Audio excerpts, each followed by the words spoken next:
My name is Ryan Fisher. I am a resident of Buckeye, Arizona. I am making this video trying to raise awareness, and I am trying to get to the bottom of our... How should I put this? Let me start off like this. I'm on day 6 of cold turkey off of methadone. I was on the methadone maintenance program in Phoenix, Arizona for about a year. In that time, I followed the program to a T. I asked them on day 1 what I needed to do to get my take-homes, because the closest clinic to my house, most days, unless there was zero traffic and I hit all green lights, it was almost an hour drive there and an hour drive back.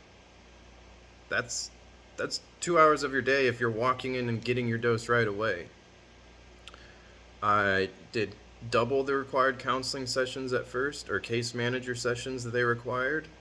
My first case manager didn't enter any session notes for the first almost 90 days. On 90 days, I was supposed to be authorized to put in to get my take-homes. They told me, no, you haven't been seeing your case manager. But I had been. The front desk lady that doses you, the door to get back to the case managers is locked. She has to buzz you in. She knows how much I went back there. Also,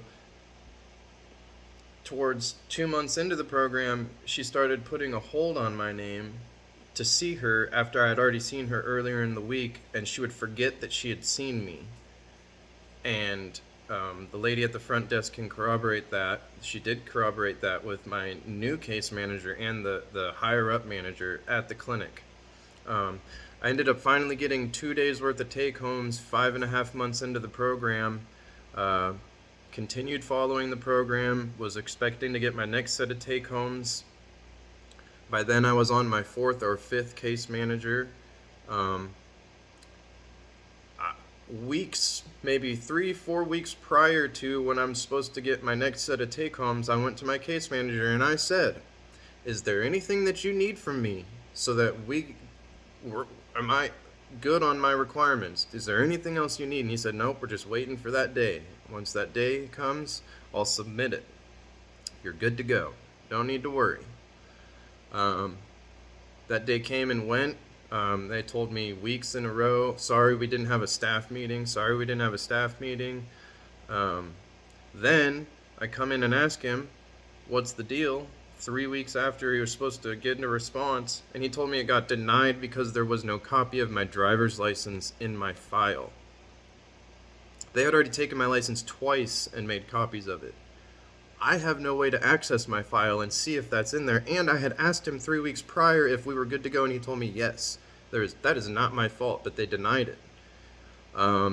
Continued to fight, continued to get pushback of why am I being so difficult, blah, blah, blah, blah, blah. Them knowing the whole time that I'm driving 55 plus minutes, sometimes worse when there's tons of traffic there, both ways.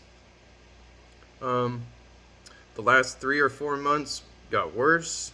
The last 3 months, their staff turnover was terrible.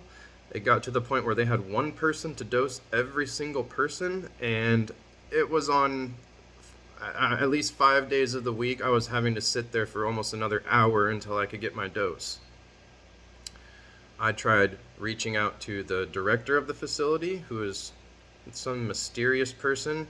The manager of that facility gave me her name but purposefully misspelled it and gave me a fake phone number to get a hold of her at. Still haven't heard from her. They told me she was going to get in contact with me well over 5 weeks ago. I gave written requests multiple times for a full copy of my record from them. They still have not given me that. It's been over 90 days now. They had 30 days to get that to me, and they would give me, they give me one little portion of like, here's your dosing chart. These are all the days that you came in with. Like, I said, no, I want, when you type in my name and my number, whatever pops up in my record there, I want a copy of. I want a copy of my drug tests. I want a copy of everything I've ever signed. Because the other issue was I had weekend take-homes, and then I drive freight for Amazon, and I got stuck up north in the snow, and I was late to my dosing time. I had to get there by 11:30 a.m. Twice I'd come in late before, and it hadn't been an issue. They were aware of my job. I called him that day and told him I was stuck in the snow at 8 a.m. and said I'm not going to be able to make it. And he told me, "You're good to go, no worries." 2 days after that, I come in and they tell me, "No, you're not getting take homes because you missed a day."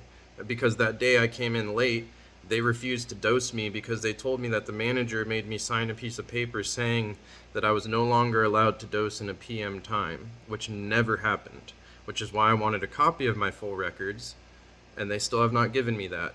I've tried I've talked to the Phoenix office, DEA office, who was supposed to oversee them, with basically told, "There's nothing we can do that's going to help you." They allow people to sell drugs in their parking lot. They even know who sells the drugs by name because when I bring it up, they goes, "Oh, Francisco again, that dude hanging out here." It, like, knows the people by name that's selling the drugs in the parking lots, that's killing the people that are there getting the help for the shit that they're trying to get off of. It's insane. Um, I've tried reaching out to my insurance. I filed a complaint with the medical board. I've tried reaching out to the mayor's office. I've now reached out to the governor's office. I've talked to reporters. And now I'm making this video. I know it's very long. If you listened all the way, thank you. If you have any insight into this, or who else I can contact, or you just want to root me on, I want this to go viral. I'll take this as far as I have to get to the bottom of this, because when it comes down to it, they only take state insurance or cash pay. They're glad to take your state insurance, and they want to push you up to 180 milligrams. They get $2 a milligram. I stayed at 30, and they thought it was weird. They thought it was weird that I wanted to stay at 30. Absolutely insane. This is tax dollars. I couldn't even get a printout from my insurance company that they're billing of what they've been billed. They told me that's not something that they do. I called my insurance. This is your tax dollars.